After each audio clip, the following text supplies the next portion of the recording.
سيدنا وحبيبنا وشفيعنا ومولانا نبينا محمد صلى الله عليه وسلم وعلى آله وأصحابه ومن والاه.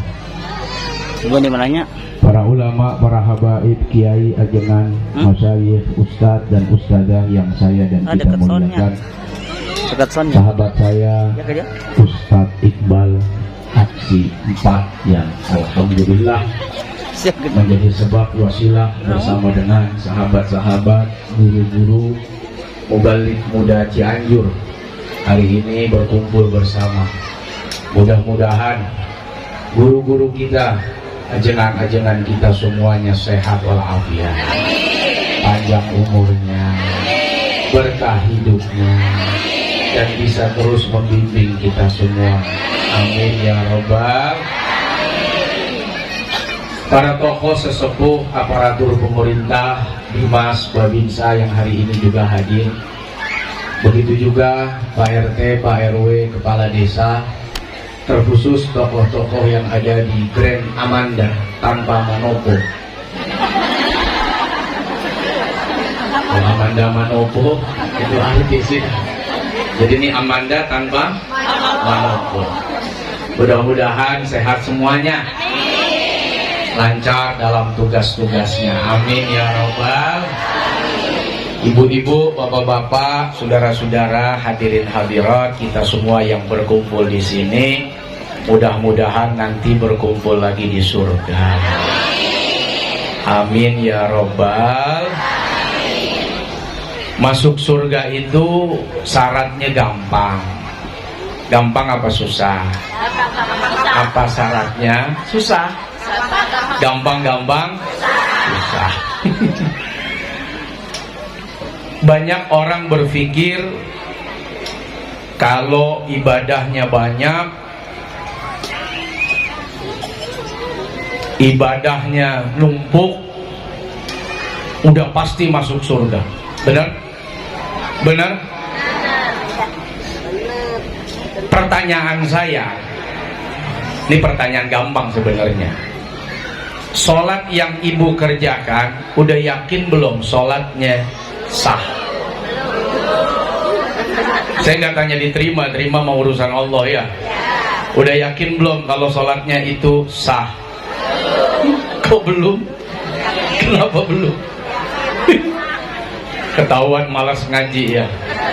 Ada majelis taklim, majelis ilmu jarang datang, padahal di situ dibahas fikihnya ya, toharohnya ya, wudunya ya, mandi janabahnya ya. Udah bisa mandi junub. Ini saya ngomong begini, ini real ini Bah, real fakta. Bagaimana sholat mau sah kalau urusan toharoh saja banyak yang tidak benar ya? Sholatnya udah bagus tapi wudhunya tidak sah, gimana? Sah nggak sholatnya? Sholatnya udah cakep, rukunnya udah cakep, tapi pada saat buang air kecil ente cebok. Ada nggak yang kiing nggak cebok? Banyak. Itu mau bener kayak apa gerakan sholatnya ya tetap berantakan. Inilah pentingnya muhasabah. Tahun baru Hijriyah kita perbaiki segala amaliyah ibadah kita. Yang males ngaji, mulai ngaji. Ini banyak ajengan, banyak kiai, baik yang sepuh-sepuh maupun yang masih muda. Mubalik muda Cianjur, ikutin halakohnya, ikutin majelisnya, supaya apa? Mudah-mudahan sholat kita makin bagus. Bukan cuman bagus tapi sah dan semoga diterima oleh Allah Subhanahu. Berapa macam air juga kita nggak tahu. Ada berapa macam najis juga kita nggak tahu. Bagaimana kita mensucikan najis-najis itu kita nggak tahu juga. Betul nggak? Karenanya Rasulullah Shallallahu Alaihi Wasallam tahu model ibu-ibu nih, yang kalau ngaji duduk di majelis taklim kadang lebih banyak ngobrolnya daripada ngajinya ya. Yasinnya 15 menit, ngomongin orangnya 1,5 jam ya.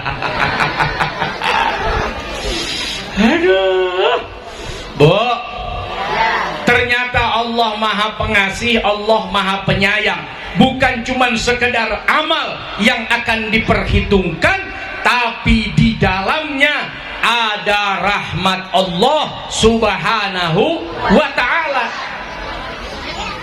Illa birahmatin minallah.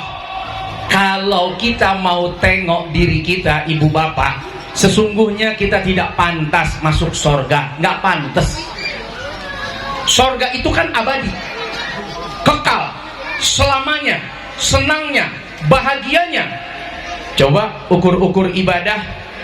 Berapa lama kita ibadah dalam satu hari? Ayo, dari mulai subuh, zuhur, asar, maghrib, isya. Subuh berapa menit? 5 menit. Tambah zuhur 5 menit, asar, maghrib, isya, total berapa menit? 25. Dari 24 jam, buat Allah cuma 25 menit. Kira-kira pantas nggak kita masuk surga? Nggak cocok, nggak pantas. Nih mata dikasih, Quran punya Quran? Punya Quran? Lebih banyak update status WA, Facebook, IG, atau update status diri baca Quran? Kalau ngukur ke situ, nggak pantas kita masuk surga. Tapi karena Allah itu pengasih, Allah penyayang, Allah berikan rahmat, maaf sekalipun pelacur. Dalam riwayat hadis Abu Hurairah, perempuan yang setiap hari menjual dirinya hanya karena memberikan minum kepada anjing yang haus, Allah ampuni dosanya dan Allah masukkan ia ke dalam surga. Jadi ibu-ibu udah lebih cakep dah ngumpul di sini ya Bu ya. Sejarah pernah mencatat PSK di Cianjur naon eta namina SPK atau balik-balik ya. Kalau dapat rahmat Allah, Allah ampuni dosa, masuk ke surga. Karenanya kita berharap, ya Allah, sholat yang aku kerjakan, kalau ada kurangnya, ada salahnya, tolong dimaafkan ya Allah. Ulama-ulama kita dulu itu setiap habis sholat pada istighfar, Pak. Apa yang diistighfarkan bukan cuma dosa dirinya, tapi ibadahnya juga perlu diistighfarkan. Ya Allah, maafin tadi pas sholat ingat ikan asin, padahal sedang menghadap Engkau Zat yang maha sempurna.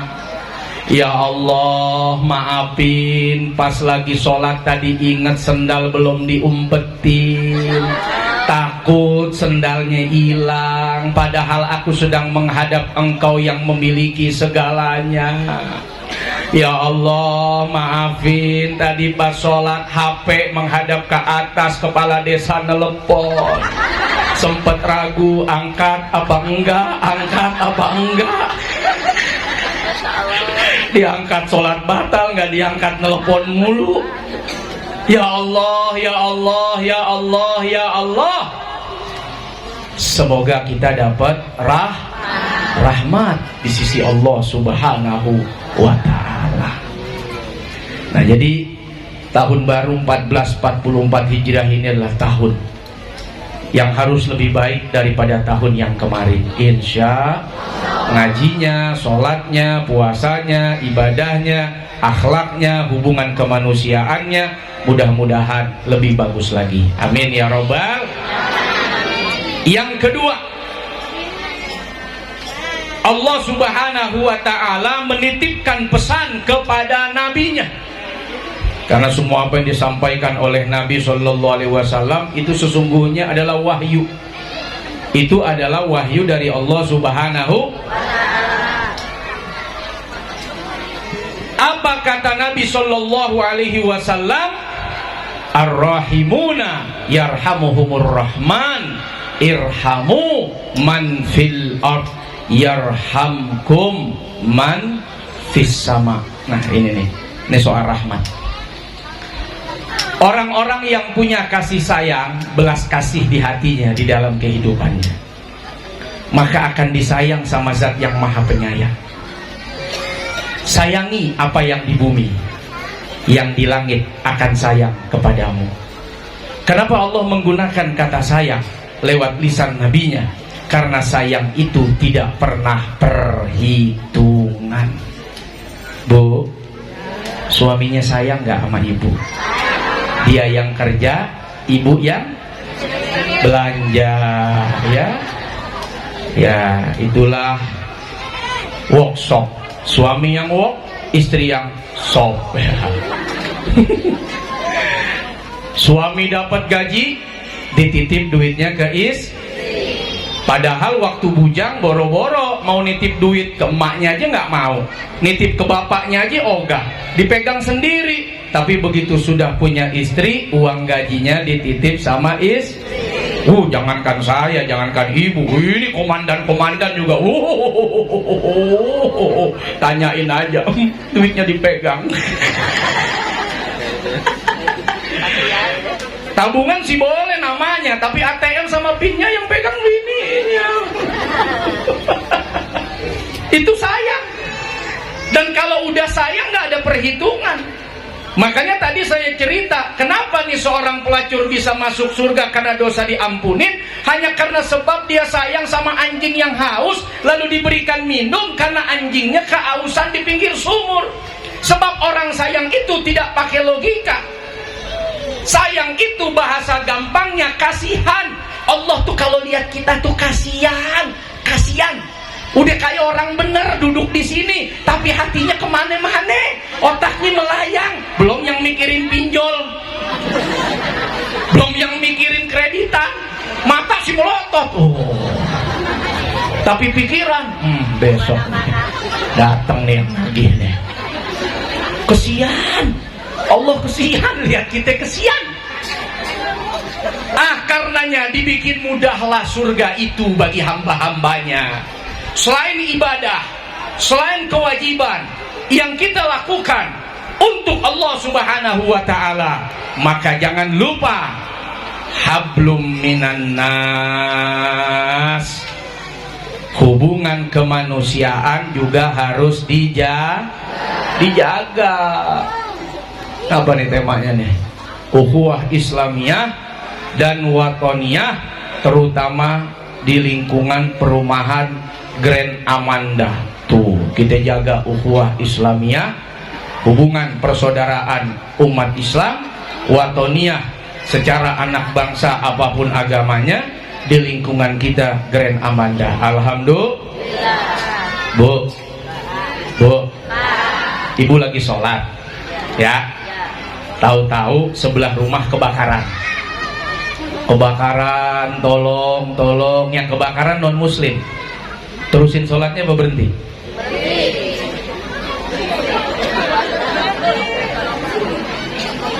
Terusin sholatnya apa berhenti? Kenapa berhenti? Oh, ibu takut kebakar rupanya ya, bukan mau nolong.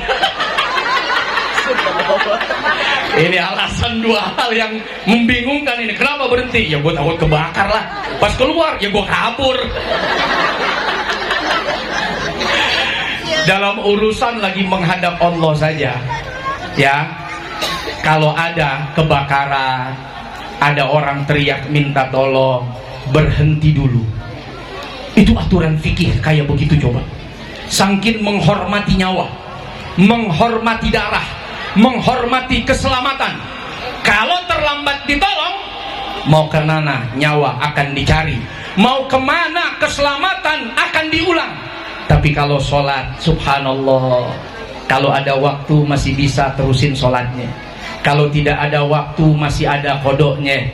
Kalau tidak ada waktu masih ada jamaknya. Begitu lentur aturan fikih dalam hubungan antara manusia dengan Allah Subhanahu wa ta'ala. Dan ini hasil ijtihad ulama-ulama yang luar biasa. Sebegitu pentingnya urusan kemanusiaan, nyawa, darah, kehormatan, sampai-sampai seseorang bukan cuman sunnah tapi wajib dia berhenti dalam rangka menolong saudaranya, baik sebagai muslim ataupun non muslim saat sedang membutuhkan dalam keadaan darurat. Ini penting saudara-saudara. Kenapa begitu? Sebab jangan sampai kita merasa sholat kita bagus, puasa kita cakep, amal ibadah kita luar biasa banyak, yang lahir bukan ketawaduan, tapi yang lahir adalah kibir, sombong. Nggak ada beda dengan iblis. Iblis itu termasuk golongan malaikat yang kemudian ketika diperintah untuk sujud hormat kepada Nabi Adam, dengan sombongnya iblis membuli Nabi Adam. Khalaqtani min nar wa khalaqtahu min tin. Bagaimana saya harus memberikan penghormatan kepada orang ini? Saya ini diciptakan dari api, ini orang diciptakan dari tanah. Sorry lah ya, derajat kita berbeda. Jadi kalau mau tahu manusia pertama yang dibully itu siapa? Nabi Adam. Siapa yang bully? Iblis. Dengan menyebut status, gue dari api, ini dari tanah, nggak pantas, nggak layak, nggak penting dihormatin. Itu pembulian. Jadi pembulian pertama dilakukan oleh iblis. Ini ilmunya luar biasa, ibadahnya bagus, tapi tidak melahirkan ketawaduan, justru melahirkan kesombongan. Inilah yang ditakutkan oleh Nabi Shallallahu Alaihi Wasallam. Nanti akan ada di hari kiamat, di yaumil mahsyar, hari di mana orang ditimbang, orang dimintai pertanggungjawaban. Ada sekelompok manusia muflis, orang yang bangkrut. Azan. Kita hentikan sejenak, nanti kita lanjut. Boleh?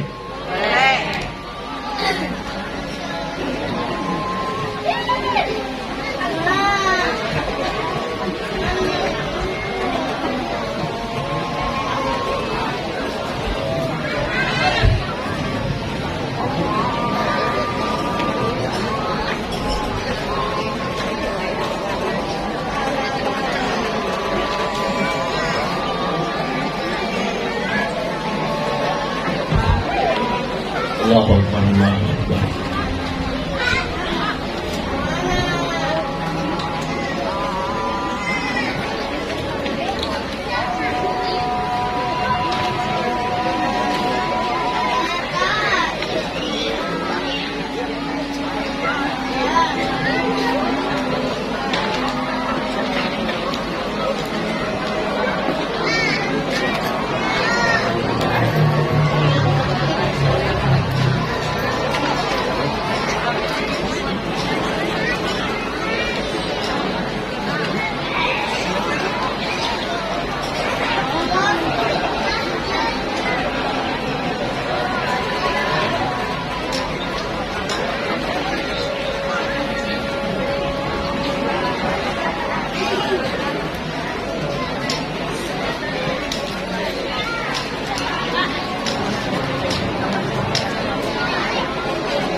Kita terusin deh. Masih kuat? Wow, ibu yang kuat, saya yang joprak. Sampai malam tuh namanya pengen bunuh ustadz di panggung. Bapak Ibu yang dirahmati Allah Subhanahu wa Ta'ala, kita mungkin pernah dengar hadis tentang orang muflis. Siapa tuh muflis? Orang yang bangkrut, pailit. Ketika ditanya kepada para sahabat, sahabat bilang orang yang tidak punya dinar, tidak punya dirham. La dinara wa la dirhaman. Orang susah, miskin, pailit, bangkrut, nggak punya duit, nggak ada dinar, nggak ada dirham. Kata Nabi, bukan. Orang pailit, orang muflis itu, orang bangkrut itu orang yang nanti dia datang menghadap Allah membawa pahala sholatnya, pahala puasanya, pahala sedekahnya, pahala haji dan umrohnya. Tapi pada akhirnya bukan surga tempat dia tinggal, tapi tempatnya adalah neraka jahanam.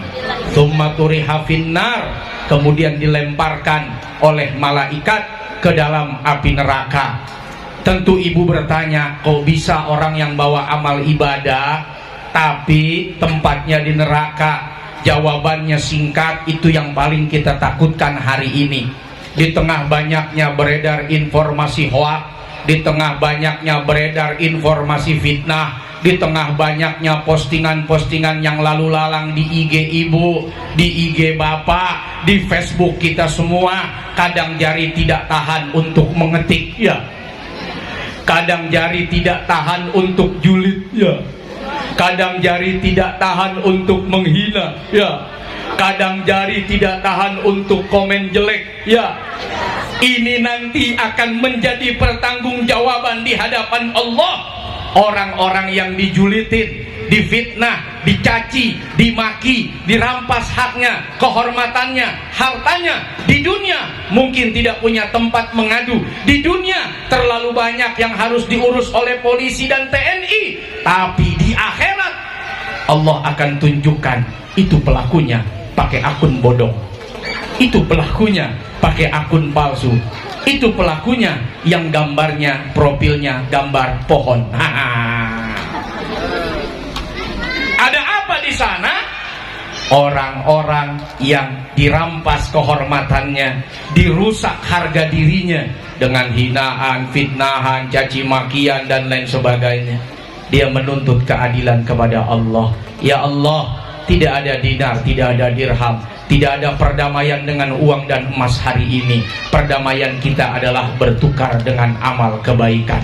Ambil amal kebaikan orang itu sebagai penebus atas kehormatan yang dulu di dunia pernah dia rampas. Habis sudah amal kebaikan orang tadi, Pak, kata Nabi, tinggal dosa-dosanya. Maka masih banyak yang menuntut karena followernya kebanyakan, yang diikutin kebanyakan, nggak tahan, nggak sabar, komen mulu. Akhirnya dosa orang itu diberikan kepada yang tadi amal ibadahnya sudah habis. Itulah di akhir hadis Nabi menyebut tsumma turiha finnar, kemudian orang ini dilemparkan ke dalam api neraka. Untung apa rugi? Ternyata ibadah kita tidak bisa menyelamatkan kalau hubungan kita dengan tetangga rusak, kalau hubungan kita dengan saudara hancur, kalau hubungan kita dengan masyarakat yang ada di sekitar tidak baik. Karenanya Nabi Shallallahu Alaihi Wasallam pernah mengajarkan Abu Dzar Al-Ghifari, ya Aba Dzarrin, idza tabaqtumul maraq fa'akthir ma'aha. Wahai sahabatku Abu Dzar, kalau kamu masak sesuatu yang berkuah, banyakin air kuahnya. Buat siapa? Tetangga kanan, depan, belakang, kiri. Perhatikan, jangan sampai dia cuman mencium aroma gulai tapi tidak sampai gulainya. Tapi saya nggak punya duit Pak Ustadz, minimal kuahnya. Beli daging kambing seperapat, tetangga ada banyak, banyakin airnya. Modal air, campurin tuh cabai, jahe, lengkuas, kasih tuh tetangga. Maaf ya Pak, karena dagingnya cuma seperempat, ini namanya kuah rasa kambing. Nanti kalau ada duit, insya Allah kambing yang berkuah. Jadi Nabi mau ngajarin bapak ibu berbuat baik itu nggak harus nunggu kaya.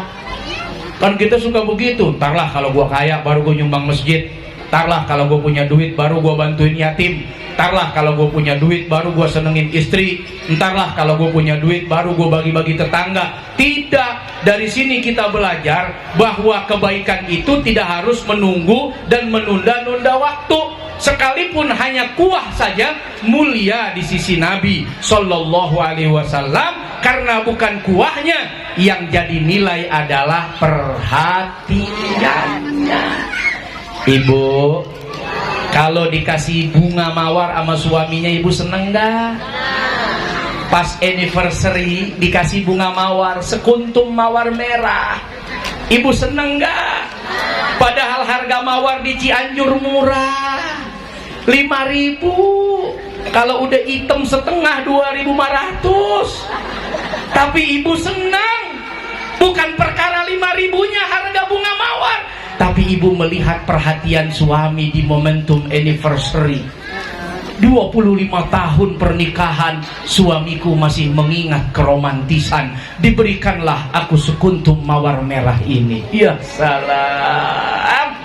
Perkara bunga mawar 5.000, ibu gembira, seneng. Apa nunggu harus punya duit ratusan juta baru beliin istri tas, sepatu, baju, baru bisa menyenangkan? Tidak, bunga mawar saja sudah bikin istri senang, apalagi bunga bang. Waduh, gawat ini, cerdas ini, apalagi bunga bang Pak Ustadz. Bu, bapak-bapak biar tahu ya Bu ya, senengin istri itu adalah satu keistimewaan di bulan Muharram. Nih bapak-bapak nih, ada satu hadis tentang idkharus surur, memasukkan rasa senang kepada orang lain, termasuk kepada keluarga. Itu lebih penting. Satu ketika ada seseorang yang datang masuk ke rumahnya, lalu disambut oleh anaknya, dan kemudian malaikat mengabarkan kalau bapak ini dosa-dosanya diampuni oleh Allah pada hari itu. Cuman bawa apa coba buat anaknya yang bikin anaknya senang? Makulat, makanan ringan, makanan kecil, manis-manisan. Tuh rambut nenek-nenek dibawa, yang warnanya merah itu kan murah. Martabak seblak mahal apa murah? 10.000, 15.000. Bapak bawa buat anak bapak, anak bapak senang gembira. Dosa bapak hari itu diampuni oleh Allah Subhanahu wa ta'ala. Makanya siapa bilang masuk surga itu susah? Gampang. Cuman modal 20.000 bawain seblak, anak senang, papa pulang bawa seblak. Dosa hari itu diampuni oleh Allah. Tapi biasanya bapak-bapak mah nggak inget ya. Ya, dia mau makan enak di kantor, makan enak sama temen-temennya, pulang cuman bawa keringet, pakaian kotor, bawa capek, bawa marah, bawa sebel, nggak mau digangguin anak. Padahal kalau mau bawa martabak ke, roti unyil ke, usro ke, pak ogah ke, yang cuman 5.000, 10.000, anak seneng. Dosa bapak hari itu diampuni oleh Allah Subhanahu wa ta'ala. Apalagi menyenangkan istri. Gak harus nunggu kaya pak. Nanti malam ajak istrinya jalan-jalan keliling kampung, keliling taman-taman yang ada di Cianjur. Duduk sejenak di bawah pohon rindang, sambil menatap langit, ada bulan yang indah cahayanya. Disitulah bapak merayu, mama, iya papa. Wow, itu bulan begitu indah. Terus pak, tapi kalah indah dengan wajah mama. Ih, papa bohong. Bohong, gombal, bohong. Itulah perempuan, jangankan dikasih duit, dikasih bohong aja senang. Ya. Enak kan? Gampang kan? Gak susah kan? Nyenengin istri, bohong aja, ya buktinya ibu gembira. Bohong. Bohong banget, masa sih? Bohong. Udah tahu bohong, lu seneng. Ini ajaran Nabi, bukan bohongnya ya, tapi ajaran menyenangkan orang sekalipun dalam rayuan. Kadang-kadang rayuan itu penuh kebohongan. Kalau jujur sakit hati. Coba siapa yang ngerayu jujur, saya mau tahu. Kalau nggak nangis lu 7 hari 7 malam. Halo item gendut pesek. Lu saya kan bicara fakta. Marah nggak? Marah nggak? Ih, hidungnya lucu kayak jambu. Kulit kamu tuh nggak hitam, tapi kurang putih. Tapi hitam-hitam begini nih eksotis. Kalau di Amerika bule paling seneng loh. Sayang kamu tinggal di Cianjur, jadi yang seneng bule potan. Bisa aja, malu tahu. Bohong tapi menggembirakan, jujur malah menyakitkan. Jadi ibu-ibu lebih senang dibohongin apa dijujurin? Ini pertanyaan menjebak ini soalnya. Jujur ibu sakit hati, bohong ibu gembira. Ibu senang dibohongin apa suami yang jujur? Berarti senang disakitin komandan ini. Ya Allah bu, kadang laki ngumpet-ngumpet kalau kawin lagi karena kasihan. Kalau bininya tahu sedih. Jadi suami tuh kasihan, makanya diumpetin. Aduh, ingat-ingat dah kebaikan istri ya. Makanya kita itu, saya dapat nasihat tuh dari Syekh Malik.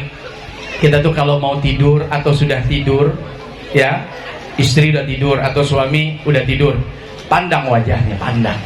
Karena ada wajah melankolis di sana yang tidak bisa ditutupi lelah dan capeknya. Orang kalau moto lelah aja pura-pura gini nih. Ibu capek, lelah, foto bareng. Kira-kira wajahnya dipaksa senyum nggak? Apalagi tambah aplikasi 3600. Wow, itu pori-pori hilang semua udah tuh. Putih bener, pektai. Wah, gak ada pori-pori, entah dari mana keluar keringatnya itu. Tapi begitu tidur, seseorang tidak bisa berbuat banyak tentang mimik wajahnya. Kalau emang dia harus ngorok ya ngorok, harus ngiler ya ngiler, harus nyembur ya bu. Udah ngorok, ngiler, nyembur lagi, ngeces, nganga, pandang ya roh. Ini dia nih pahlawan, ya, yang membela kehormatan aku sebagai istri, yang membela kehormatan anakku sehingga dia bisa sekolah, dia bisa jajan, dia bisa gaul sama temen-temennya, nggak pakai malu, nggak pakai gengsi. Inilah sosok yang setiap hari capek lelah mencari nafkah, cari duit. Jujur kalau tahu begini dulu model tidurnya, Neng pasti nggak mau.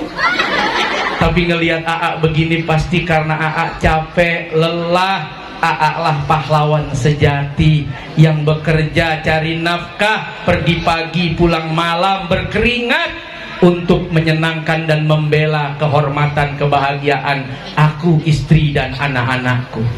Pernah nggak begitu sama suaminya? Buset, tidur mulu loh. Orang capek dia tidur, domelin lakinya lagi tidur. Begitupun istri, inilah istri yang menjaga anak-anakku di rumah. Di saat aku kerja, dia jaga kehormatannya, dia jaga hartaku, dia tunggu aku dengan penuh kesetiaan, dia tunggu aku dengan penuh cinta dan kasih sayang. Hampir 24 hour, 24 jam, tidak ada mengeluh, tidak ada rasa capek. Seperti istriku ini adalah robot yang tidak punya rasa, yang tidak punya rasa lelah, capek capek sedikit pun. Pagi dia bangun, dia masak, dia sekolahin, dia anterin anak, dia mandikan, dia siapkan makanan, dia siapkan hidangan buat suaminya, dia antar anaknya ke sekolah, dijemput anaknya dari sekolah, ditidurkan anaknya, lalu dia gosok, dia nyapu, dia ngepel, dia nyuci, apalagi tuh bersihin rumah, sampai anaknya diajak main, setelah tidur siang dimandiin, lalu dibawa ke musola, ditemenin ngaji, ditunggu suaminya pulang malam hari. Dia penuh keikhlasan menemani sang suami dan melayani dengan penuh cinta dan kasih sayang. Kalau ditanya berapa uang belanjanya, berapa Bu? Ibu dikasih uang belanja berapa sama suaminya Bu? 10 juta? 5 juta? 2 juta? 1 juta? 1 juta sebulan? Hebat Pak, ini yang mesti Bapak pikirin nih.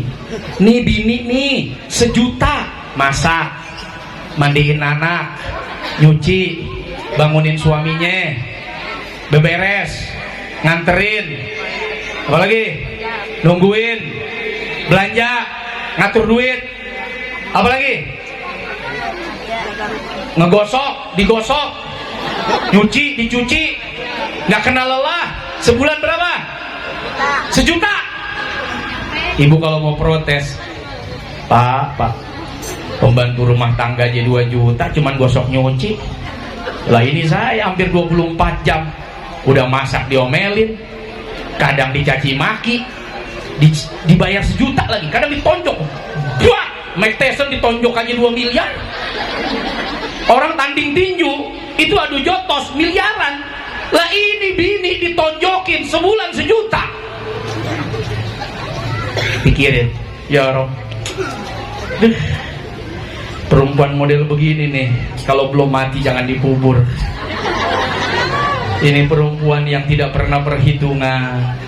Ini istri yang subhanallah senantiasa ikhlas menerima, qanaah dalam setiap apa yang dibawa oleh aku sebagai suaminya, memahami dan mengerti keadaan dan kondisi.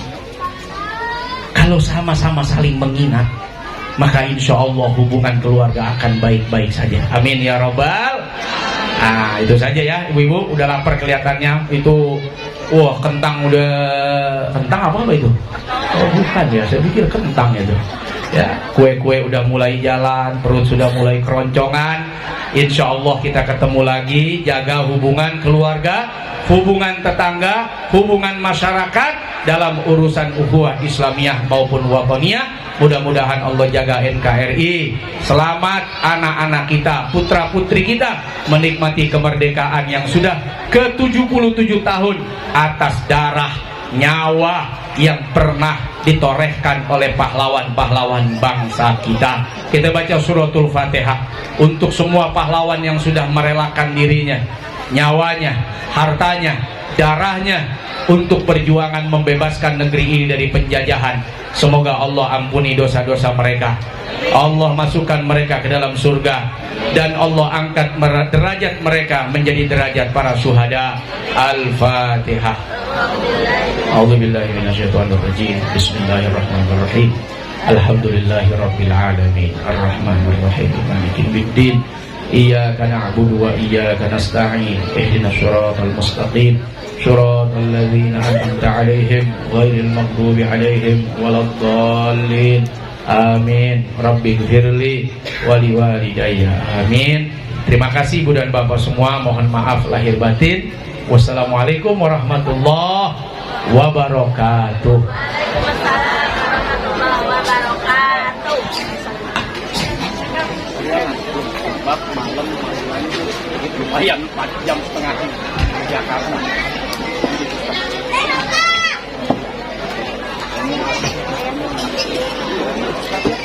Mana Roni? Iya.